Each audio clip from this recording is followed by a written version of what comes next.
13절에서 25절까지의 말씀입니다. 누가복음 23장 13절에서 25절까지의 말씀입니다.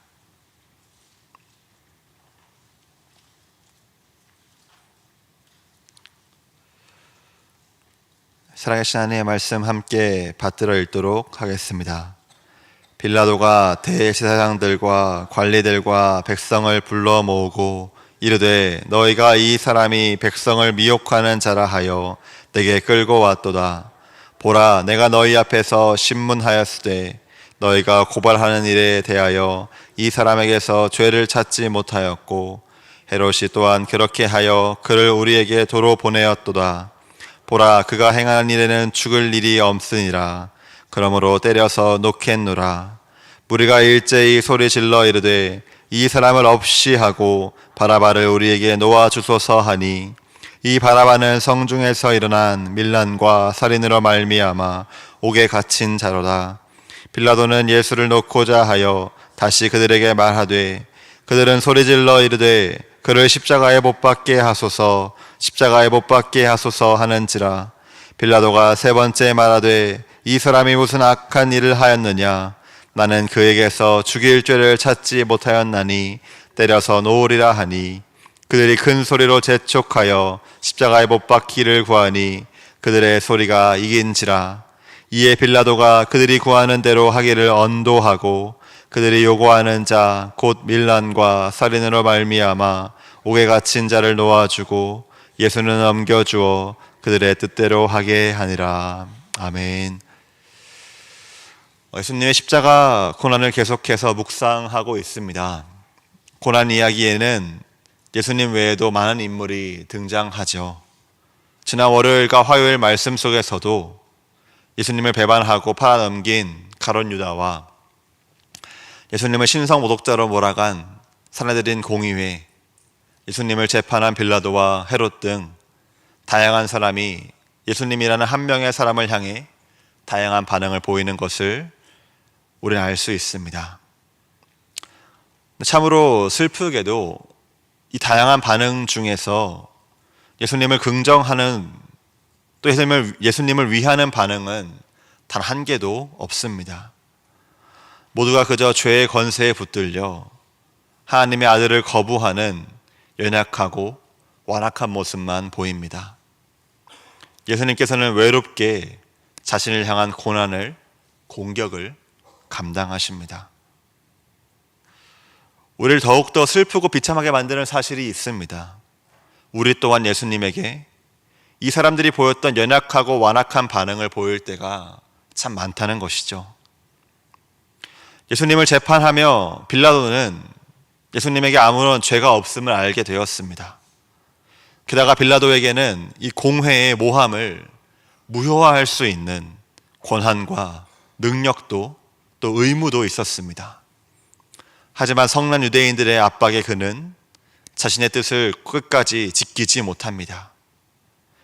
유대인에게 좋은 평판을 얻겠다며 예수님을 적당히 때린 뒤에 풀어주겠다 시작된 빌라도의 작은 타협은 유대인의 왕이라 불리는 예수님을 놓아준다면 로마 황제의 충신이나 친구가 아니라는 유대인의 협박에 결국 여론에 휩싸여 예수님을 십자가에 못 박으라는 불의한 판결을 내리는 비겁한 타협으로 끝납니다. 빌라도의 연약함은 예수님을 만나고 예수님께 끌리면서도 막상 예수님을 따르기 위해 치러야 할 대가가 너무 커서 어찌할지 고민하며 조금씩 타협하다가 결국 예수님을 완전히 외면해버리는 우리의 연약함과 참 많이 닮아 있습니다. 예수님을 십자가에 못 박으라 외친 수많은 사람들은 어떻습니까? 이 재판은 아마도 금요일 이른 아침에 있었을 것입니다. 불과 며칠 전만 해도 이들은 종려나무가지를 흔들면서 예수님을 환영하였습니다. 자신들을 구원해달라고 소리치며 마음껏 찬양하였습니다. 모든 관심과 사랑을 예수님께 쏟았습니다. 하지만 예루살렘에 입성하신 뒤 예수님이 보이신 행보는 도저히 로마의 압제를 끝낼 카리스마 넘치는 지도자가 아니었습니다.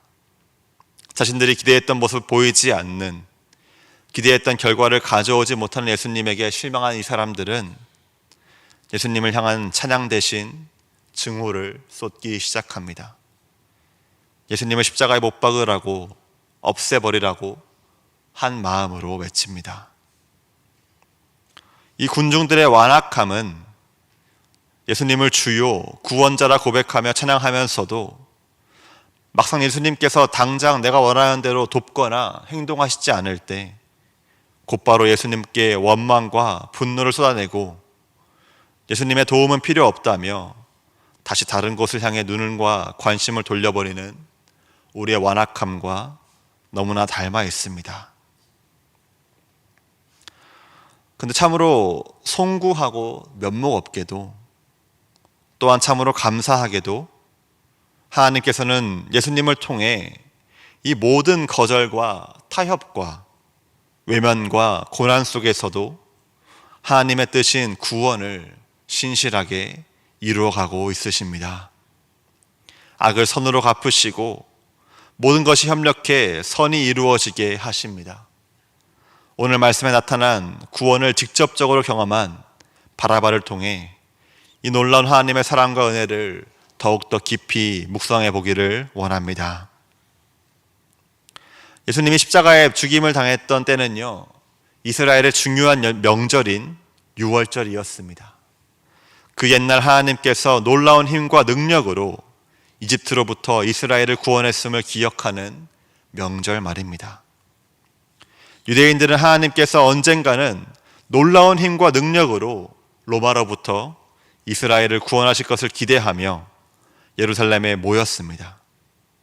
어쩌면 하나님께서 역사하실 때가 지금일지도, 이번 6월절일지도 모른다는 소망과 흥분의 분위기가 매 6월절마다 예루살렘에 팽팽했고요. 실제로 이런 분위기를 이용해 종종 시위나 폭동이 일어나곤 했습니다. 자연히 이스라엘을 다스리는 로마의 총독들에게 이 시기는 결코 달갑지 않은 시기였습니다. 그래서 치안을 유지하기 위해 예루살렘에 로마 군인들을 추가로 배치하기도 했고요. 붙잡힌 죄인 중 한 명을 사면하면서 어쨌든 자신들도 하나님의 놀라운 구원을, 유대인들의 문화를 존중한다는 형식적인 모습을 보이기도 했습니다. 하지만 이 전통을 누릴 수 있는 운 좋은 사람의 바라바는 결코 포함될 수 없었습니다. 바라바에 대해서는 마태, 마가, 누가, 요한복음에 모두 기록되어 있습니다.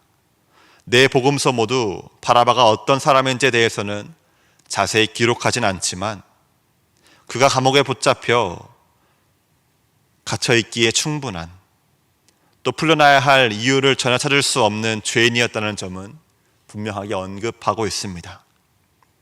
마태복음은 바라바가 유명한 죄수였다고 표현하고 있고요. 마가복음은 바라바는 밀란을 꾸미고 밀란 중에 살인하고 체포된 자라고 소개하고 있습니다. 요한복음은 바라바를 강도라고 묘사하고 누가복음은 성중에서 일어난 밀란과 살인으로 말미암아 옥에 갇힌 자라고 기록하고 있습니다. 성경학자들은 이 밀란이 아마도 로마 제국의 통치를 받아들이지 못하고 무력으로 대항하는 운동을 의미했을 것이라 추측하고 있습니다.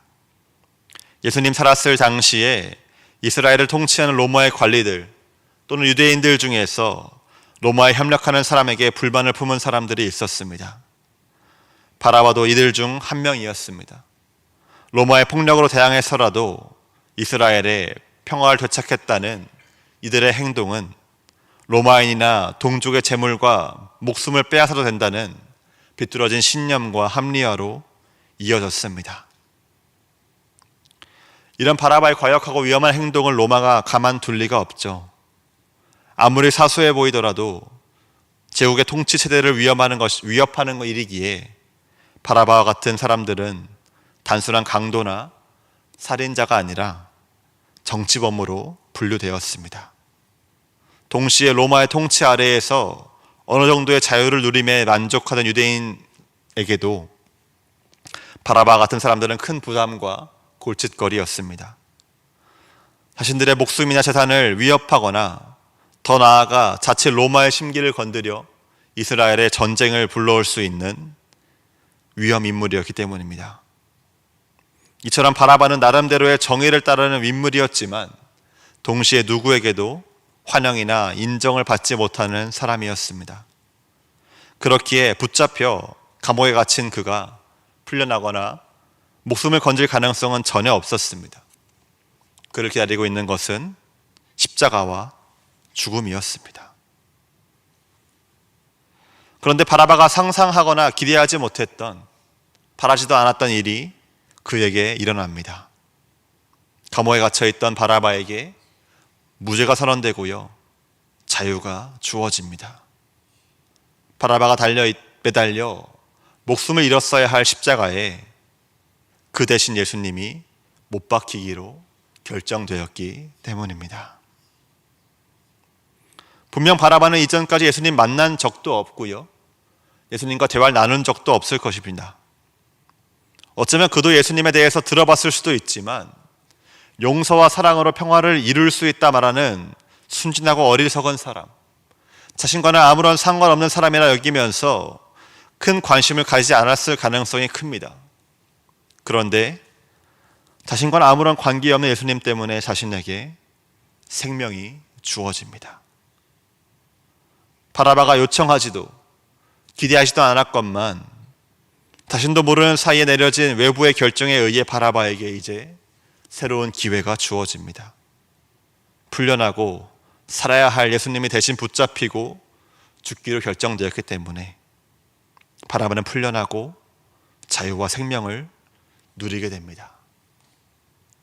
아직도 얼떨떨한 기분으로 바라바는 활짝 열린 감옥문을 나서게 됩니다. 더 이상 죄인이라는 정당한 심판과 그에 따르는 조롱과 폭력과 죽음은 그의 몫이 아닙니다. 그 모든 것은 예수님께서 대신 감당하시기 때문입니다. 하나님의 사랑과 은혜는 그렇게 갑자기 바라바에게 주어졌습니다. 성경은 바라바의 이후 행적에 대해서는 전혀 기록하고 있지 않습니다. 철저하게 침묵하고 있습니다. 하지만 한 가지 확실한 것은요, 그에게 선택권이 주어져 있다는 것입니다. 자신에게 일어난 일을 엄청난 운으로 여기면서 다음엔 잡히지 않기에 더 철저히 계획하고 움직여야겠다며 결단하고 이전과 똑같은 삶을 살 수도 있습니다.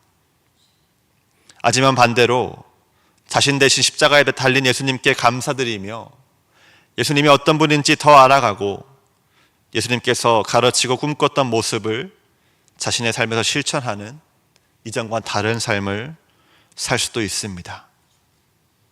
성경은 이를 독자의 상상에 맡겨둘 뿐입니다. 마치 이 이야기를 읽고 있는 우리는 어떤 선택을 내리고 또 어떻게 살고 있냐고 물어보듯이 말입니다. 사랑하는 명서의 성도 여러분, 하나님의 은혜로 예수님을 거절하고 거부한 사람들의 연약함과 완악한 모습 속에서 오늘 우리의 모습을 발견할 수 있길 간절히 바랍니다. 빌라도와 군중을 그저 어리석은 사람들, 무지한 사람들이라 욕하고 나는 그들과 다른 거룩한 사람이라며 거리를 두는 교만함에서 벗어날 수 있기를 바랍니다. 믿음과 현실은 엄연히 다른 거라 말하면서 타협하기에 거리낌이 없고 예수님께서 내 계획에 따라 역사하시지 않을 때에 원망과 불평 쏟아붓는 나의 모습 발견하고 겸손하게 십자가 앞에 엎드려 회개와 참회드리는 이 시간 되기를 바랍니다. 또한 하나님께서 바라바에게 주신 일이 바로 우리에게 일어난 일임을 인정하고 기억하도록 도우시는 은혜가 있기를 소망합니다. 우리는 아무리 최고의 신념을 따라 최선을 다해 살더라도 결국 죄와 사망에 매인 죄인입니다. 하지만 우리가 달려 마땅한 십자가를, 우리가 당해 마땅한 죽음을 예수님께서 대신 감당하십니다. 우리는 요청하지도 않았고 기대하지도 않았건만 하나님의 결정에 사랑과 그 은혜가 우리에게 부어졌습니다. 그 사랑과 은혜 때문에 우리는 죄인이 아니라 자유로운 사람으로 생명 누리는 자가 되었습니다. 이제 우리에게도 선택지가 주어져 있습니다.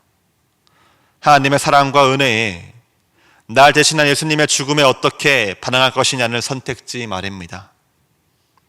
이 질문 가지고 이제 기도의 자리로 나아갑시다.